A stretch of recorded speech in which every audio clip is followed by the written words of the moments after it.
To the first song that we're going to talk about today, Alaska by Maggie Rogers, which was one of my favorite tracks the year it came out, which was 2016. The thing that really caught me when that track first came out was not only is the song really beautiful, the songwriting itself, but the production. And did you mix that, or was that mixed by someone else eventually? It's kind of a funny story because of course it is. The initial release was my mix. Okay, that's one I probably heard of. Well, and then when she signed her deal, right, they had it remixed by Tony Maserati. Yeah, a true mensch. Yes, humorously. While he was when he got like the rest of the EP to mix, yeah. Tony calls me. It's like really late at night. Yeah, and I didn't know he was mixing it. No one had told me anything. He was just doing his thing. And I just like, random Brooklyn number calls me, and I was like, "Who is this?" And he goes, "Hey Doug, it's Tony." And I say, "Tony who?" And he goes, "Maserati." I go, "Oh, the guy from the plugins." He goes, "Ah," which was the greatest roast I could produce at that hour. I'm glad he laughed. Oh, he's a good dude, man. Yeah. He's a really good dude and a good mixer. Yeah. But it was funny. He goes, "I just wanted to call." He goes, "I opened up that mix of Alaska and I thought I'd already mixed it and just blacked out or something." He goes, "I talked to my assistant and he said, he said, no, you haven't done that yet. That's just the producer's rough mix." He goes, "You did a bunch of stuff that I would have done." I said, "Great. Print it." That basically he was like, he's like, "So, he's like, can I just kind of like make a couple little tweaks and print this?" I was like, "I'm not going to stop you. You're getting paid." Like, "Oh, good, man. You do you." No, and that's the thing. I remember being pretty floored by that mix when I first heard it. Just how even and warm and like truly delightful it is. It's hitting on my tastes specifically, where it's just enough sheen, but it's not overwhelming, and like the low mids are kind of perfect. Like everything you did on that track was really great. So kudos to you. Thank you. In that song, I have a couple specific questions, and maybe you know the answer, maybe you don't. That main sound that starts the song off, the boom. Yeah, what is that? Okay, so that was, oh my God, what is that plugin called? So it's funny.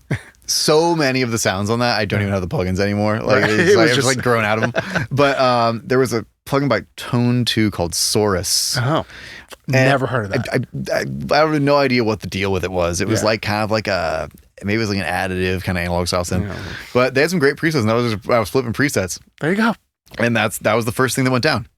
So that was the start of the song. That's how it worked. Yeah. And then that got applied for a lot of the chords throughout the rest of the song. Yeah. Yeah. I'm very glad I asked, because it kind of sounds like like an Urdu almost. It's a little bit, it's got that pitch kind of thing. Yeah. It's a really cool sound. I'm surprised to hear it was a synth. It was a synth preset. Yeah. And what's funny is it went down, and then I realized that it was like 15 cents flat in the preset. So we had to and I couldn't find for the life of me a way to control that in the plugin. Right. I'm sure it's there. I couldn't find it. Who knows? And so we printed it and pitch shifted it, and like that, it was like kind of one of those weird things where we had to commit. Yeah. I mean, whatever, 15 cents, you're not going to hear any weird aliasing things. I could just feel it. I was like, it's there. It bothers me. Well, you start like working a vocal again. So you start what I think is when I started putting bass down, I was like, something's wrong. Yeah. What's happening? Who's pulling who? Yeah. Yeah. I know, it's such a weird thing. Like, it happens to me on the rare times when I forget to tune a guitar, and I put the guitar down and then I start putting on piano. I was like, fuck me. This thing is all out of tune. I got to replay the guitar because I was an idiot. Yeah, that's incredible. I would have never guessed it was a synth. That is quite incredible.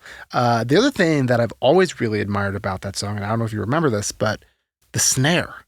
Oh, is incredible. I use that sample to this day on everything. Really? Oh yeah. Okay, I don't know if I should ask about it then. I don't care. Was it layered, or was it's just one sample? That is a one sample snare. That is from some random That Sound pack. Yeah, I mean, they make great stuff. It's either from, and I can't remember which one it's from. It's from Elements, or it's from Cinematic Pop, and I think it's like Analog Snare 4. It's really good. Yeah, that was one of the things too, where again, it's a kind of a snare that I think most producers wouldn't have thought to put that kind of a snare on that organic of a track, but it just works. Yeah, I didn't know what I was doing. I was just throwing things at the wall. That's the best kind of producing, though, man. It's so intuitive. Great. Do you do any drum bus processing, or what's that process like on that track or now? Both, if you happen to remember.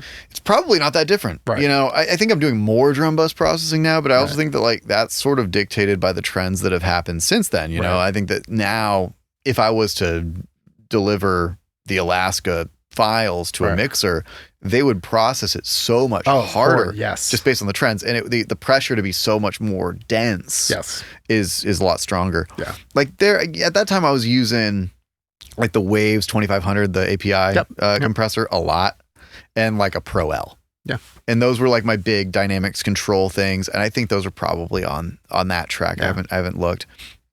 But like now it's not that different. You know, typically what I'm doing, it depends on if I'm doing like a live drum set. Right. Or if I'm doing samples.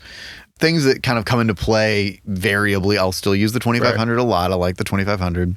You know, I'm using like a Pro Q for EQ. Right. Sometimes I'll use a K clip if I need to get really, really tight control over something. Right. I'll use the Goodhertz Wolf comp. I love everything Goodhertz makes, man. Exactly. They're so great. Endorse me, sponsor me. But the Wolf comp will come when I need like a lot of real smacky stuff. Sometimes I use their Faraday limiter too. Yeah, that's great. And kind of interchangeably depending on how much color I want. But when I'm doing like drum sets, sometimes on samples too, I'll use the UA distressor. Yep. I like that one on drum bus. You know, it lives on my drum bus. It's great. It has just got a thing. Yeah. And then lately, one thing I've been doing a lot of is I'll do like Saturn coming out of like a Pultec mid-range EQ. Okay. And I'll just put a big like 2K boost into something just to get it to cut. I like that. Yeah. And like, but then just compress on top of that. Right. To like push it off, or like saturate on top of it with Saturn or something like that. I always love all the drums you do. Thanks. And on that song, was there, maybe you didn't even have a studio at that point, but is there any real drums on that track? Not on Alaska. Yeah. No, that's like, you know, the most organic it got was there's like a big featured track in there that's us just going like patty cakes on our legs. Yeah. But I recorded that with like a field recorder and just like dropped it in. Yeah, the best kind of thing. That's pretty much the deal with that. There's like a real tambourine, you know? Yeah. And frankly, like that's something that I still am totally down with. You know, if I'm doing a drum kit, typically I'm going to like feature the drum kit. Right. Because you got all that work. Yeah. You know? What about that really iconic guitar line? And the one that kind of like goes, wow. It's kind of like a Western guitar kind of thing in the post. The be-do-do, yeah, that's a sample. Oh wow, yeah. So I had to look at this. I had to look for this because I was like, I need to know. He's gonna throw me some curveballs. I am gonna throw you curveballs. Yeah.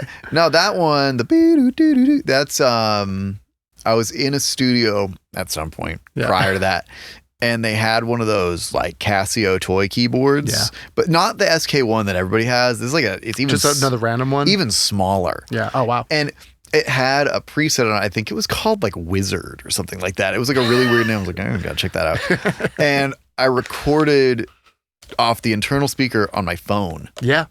And just recorded like in fifths all the way up the keyboard and then put it in contact. Oh. And that's what that was. That's really was like cool. A custom little phone. Do you still have the contact preset somewhere? Yeah, somewhere. That's incredible. I used to do that kind of stuff so much more often. You know, I'm like a